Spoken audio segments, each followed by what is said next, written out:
There is a sun in this metal, Porphyr. See how it shines? Hear the beat of the workshop. See how tempering the metal changes the dark storm color to one of beautiful purple blue. Like a bruise. Come now, little spark. Why don't you like the idea of working at a smithy? You are going to have to find work at some point, you know. The work is hard. You are big and strong, but I am not as strong as you, and so the work does not come as naturally to me. Rubbish.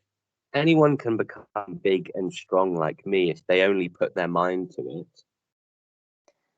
I know my father takes a genuine pride in his work, and I would like to make him happy by following in his footsteps, but how can I? I am neither good at the work nor naturally talented at it. If I work long and hard, perhaps I will get better in time, especially because he is so patient with me. But that doesn't stop the work from seeming too hard now. And besides, if not blacksmithery, what am I to do? There is no profession I excel at, except this is what I'm good at. It's not exactly a respectable profession, though. I know my father would thoroughly disapprove, and with good reason. It's not my fault, it's theirs. It was Cupid that first led me down the wrong road. He dazzled me with his fine hair, his fine eyes, and best of all, his body. It was like I had been thrown into the sky and had no idea where I was going. Stupid girl. I did not care where I was going, for I was so sure I was in his heart the whole time. He would tell me such things. Porthouse, he said, all of the arrows of love have pierced my till now most insensible heart, and has left me swooning at your feet. My passion is as a river flowing all the way through time, gliding over all problems and finding its way to the sea. Rather you, at least. Be the one who makes me a better person. Be my beautiful mermaid, the siren I cannot resist, the star that guides my lost ship home. No, all of this you already are without even having to try. Hackened phrases, to be sure, but then love had never whispered in my ear, and in my naivety, I drank every drop. I even esteemed myself fortunate, and up until then, perhaps I was fortunate. At least I was happy. But then he introduces me to his friends, none of which I liked. A ruffianly gang with no distinction of right and wrong between them. I told Cupin upon my very first meeting with Gladstone, Blintex, and Montard that I was not sure if they were the best people he could be hanging out with. They had been drunk at the time and were talking a great deal about what they'd been smoking, stealing, and sluts. I'd heard some of the rougher kids in my school talk so, but I'd never really hung out with them before. Another thing I didn't like was the way Gladstone kept touching my arm and looking at me as if I was a strange object he had never seen before. I was so relieved when Cupid and I walked away with his arm encircled around my waist. I let myself melt down onto his shoulder, and he teased me a little for believing I was too good for my friends. He even had the audacity to say I was a snob, and worse still, I had the stupidity to believe it. We were walking down the yellow and blue of sand and sea, hand in hand. I was laughing at a joke my darling Cupid had just made. Let me see, how did it go? Blintax was auditioning for Romeo in Romeo and Juliet, and Montard walked up to him, the latter being there for moral support, slapped him on the back and said, "Break a leg." But Blintax was so drunk, he walked out onto the stage, and the very first thing he did was walk out too far, and he ended up falling right off the stage. My darling at this point laughed, and I did too. Blintax fell awkwardly and had to go to A&E. How my lover said it with glee. He really did I told him off for being so heartless towards his friends. I might not like them, I said, but I thought they were your mates. There's no need to be so serious, Porthouse, he told me blinkingly. Although indeed, I was not being serious, and he was not blinking from surprise, but merely because he had the sun in his eyes. He took me gently by the shoulder and pivoted me so I was facing him. Why do people say that night is the time for romance? The day sparkles like a brilliant jewel and is all the more valuable for letting me see you so clearly. I blushed and looked down like the enamoured silly dear I was, and we walked on. The waves lapped up our feet, and I lapped up his words.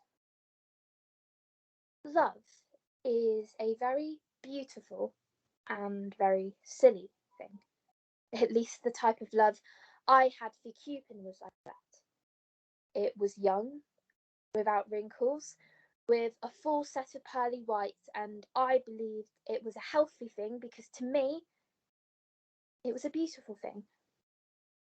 In actuality, what it was a beautiful and sick wrong. I had gone shopping with Cupid and his friends one day, and had noticed that they had all, my darling Cupid included, had taken things from the shops and not paid for them.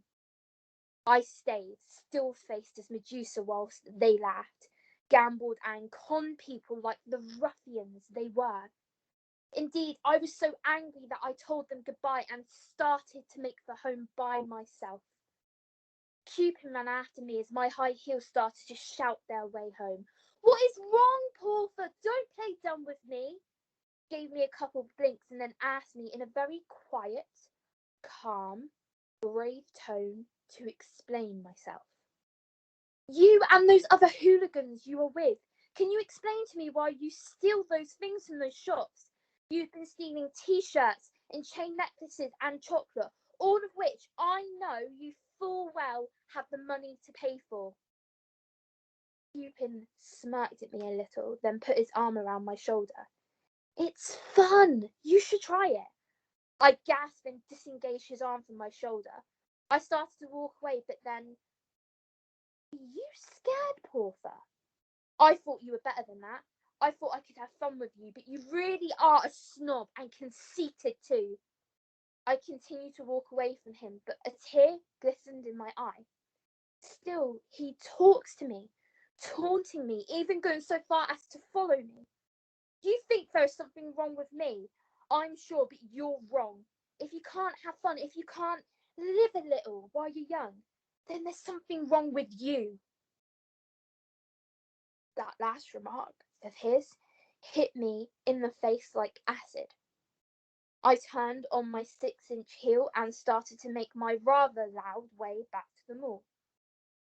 I'm just about to enter next when Cupid grabs me by the arm and draws me a little away from the entrance. We're going to show you how to do it first. We rejoin his little gang and they show me what to do. Where to conceal the stuff, how to surreptitiously take the barcodes of the products, how to create a diversion if people do suspect you. I have stolen 1 or 2 worthless things like this t-shirt and this skirt. But most of the time I just take the stuff they give me and find a place to hide it. Oh no, that's my father. Why is he here? I thought he didn't even know this place existed. The gang and I are supposed to have this place all to ourselves. Porthouse, I have gotten a very serious call from Cupid's mother, and I'm going to need to speak to you. No. I'm sorry. I mean, I'm busy. Can't it wait? What are you doing? Don't make me force the door. Porthouse. Very well. You leave me no choice. Father, don't come in just yet. I'm busy. How do I stop him? I'm just changing my clothes. You know, Porthouse, I'm really not sure I believe you. Why would I lie? Porthouse, this is not a joke. I'm going to give you a couple of minutes and then I'm coming in. But That's not fair. Why are you changing your clothes? For your information, I just had a bath and wanted to put some clean clothes on. Then why didn't I hear the water run? Why are you being like this? Who could have possibly called you? Time's up, young lady. Wait! I just received a very interesting call from Cupid's mother. Oh yeah? What about? She discovered a stack of stolen goods that friend of yours purloined, and I was just wondering if you knew anything about this. No. Cupid told his mother everything, Porthouse. Oh, I'm sorry. I didn't want to, but he said if I didn't, I was a chicken. Please forgive me. I'm really sorry. Sometimes sorry just isn't good enough. I'm going to think about what we are going to do. In the meantime, let's go home. My father and I walked home that night in total silence, excepting my sobs, of course. But it felt like he couldn't even hear them. If he did, he didn't care that I was genuinely sorry for what I had done. All he could think about was how bad I was, how that made him look to everyone else. And I believed that I must be all bad too. After all, who would steal when they don't need to? That night, I left the house without him knowing and gathered all of the stolen goods. I made a bonfire out of them, watched as the smoke of my sin tried to reach its way to heaven. Could not. Instead, it withered with the grace of a charmed snake. I work hard at Hepahsitis Smithy now, but he hasn't started talking to me yet. Not properly, anyway. I try and I try and I try my best, letting the tears burn up inside me as I work with fire and metal. Stars and sparks tremble their sorry way out of my eyes, but nobody sees it. And nobody cares.